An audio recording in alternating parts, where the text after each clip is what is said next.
सनातन धर्म में प्रदोष व्रत का विशेष महत्व माना जाता है, जो कि हर मास के दोनों पक्षों की त्रयोदशी तिथि पर रखा जाता है। इस प्रकार से प्रत्येक मास में दो प्रदोष व्रत पड़ते हैं। प्रदोष व्रत भी दिनों के अनुसार रखे जाते हैं। प्रत्येक मास के सभी दिनों के अनुसार प्रदोष व्रत पड़ते हैं। प्रदोष व्रत में भगवान शिव की पूजा प्रदोष काल में की जाती है। धार्मिक मान्यताओं के अनुसार प्रदोष व्रत रखने से व्यक्ति को 2 गाय के दान करने के बराबर पूर्ण फल की प्राप्ति होती है। कई जगहों पर प्रदोष व्रत को प्रदोषम भी कहा जाता है। आषाढ़ मास का पहला प्रदोष व्रत 23 जून सोमवार के दिन पड़ रहा है। ऐसे में इस प्रदोष व्रत को सोमवार के दिन पड़ने के कारण सोम प्रदोष व्रत कहा जाएगा। सोम प्रदोष व्रत रखने से इच्छा अनुसार फल की प्राप्ति होती है। जिस व्यक्ति की कुंडली में चंद्रमा अशुभ फल दे रहा हो तो उसे सोम प्रदोष व्रत जरूर नियम पूर्वक रखना चाहिए। अक्सर लोग संतान प्राप्ति के लिए ये व्रत रखते हैं। सोम प्रदोष व्रत का महत्व तब और अधिक बढ़ जाता है जब ये व्रत सोमवार के दिन पड़ता है। इसका कारण है सोमवार का दिन पूर्ण रूप से शिव जी को समर्पित होता है और प्रदोष व्रत भी शिव जी के लिए रखा जाता है। ऐसे में सोम प्रदोष व्रत पर भगवान शिव की आराधना करने से मनुष्य को सभी सुखों की प्राप्ति होती है और उसके हर कष्ट दूर हो जाते हैं।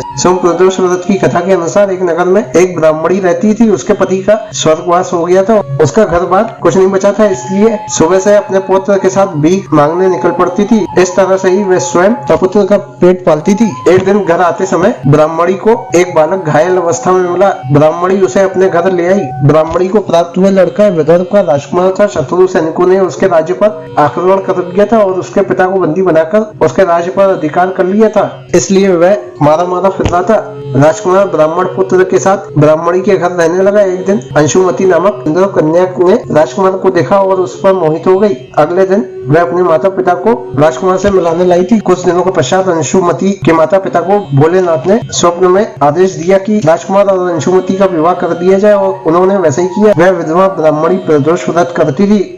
उसके प्रदोष व्रत का ही प्रभाव था। राजकुमार ने गंधर्व राज की सेना की सहायता से विदर्भ से शत्रुओं को भगाया और अपने पिता का राज पुनः प्राप्त किया। वह सुखपूर्वक जीवन व्यतीत करने लगा। राजकुमार ने ब्राह्मणी के पुत्र को अपना प्रधानमंत्री बना लिया। ब्राह्मणी के प्रदोष व्रत के कारण भगवान भोलेनाथ की कृपा से जैसे ही राजकुमार और ब्राह्मणी के पुत्र के दिन सुधर गए, वैसे ही भोलेनाथ अपने हर भक्तों पर कृपा बनाए रखते हैं और सबके दिन संवर जाते हैं। प्रदोष व्रत के महत्व के अनुसार मान्यता है कि प्रदोष व्रत के दिन जो भक्त महादेव की उपासना करते हैं उनसे भगवान शिव शीघ्र ही प्रसन्न होते हैं और उनका आशीर्वाद भक्तों को प्राप्त होता है। इसलिए सोम प्रदोष व्रत भगवान शिव की विशेष कृपा पाने का दिन है। ये व्रत भक्तों की समस्त प्रकार की समस्याओं और दुखों को दूर करता है। जिन लोगों की कुंडली में चंद्र दोष या अन्य दोष है उनके लिए ये व्रत अत्यंत लाभकारी माना जाता है। इसके साथ ही ये व्रत दाम्पत्य जीवन में मधुरता और प्रेम बढ़ाने में सहायक होता है। प्रदोष व्रत के दिन प्रदोष व्रत की कथा सुनना शुभ माना जाता है। इस दिन सोम प्रदोष व्रत की कथा को पढ़ने और सुनने से भक्तों की समस्त मनोकामनाओं की पूर्ति होती है। इसके अलावा सोम प्रदोष व्रत करने से पितरों की आत्मा को शांति मिलती है और पितृ दोष भी दूर होता है।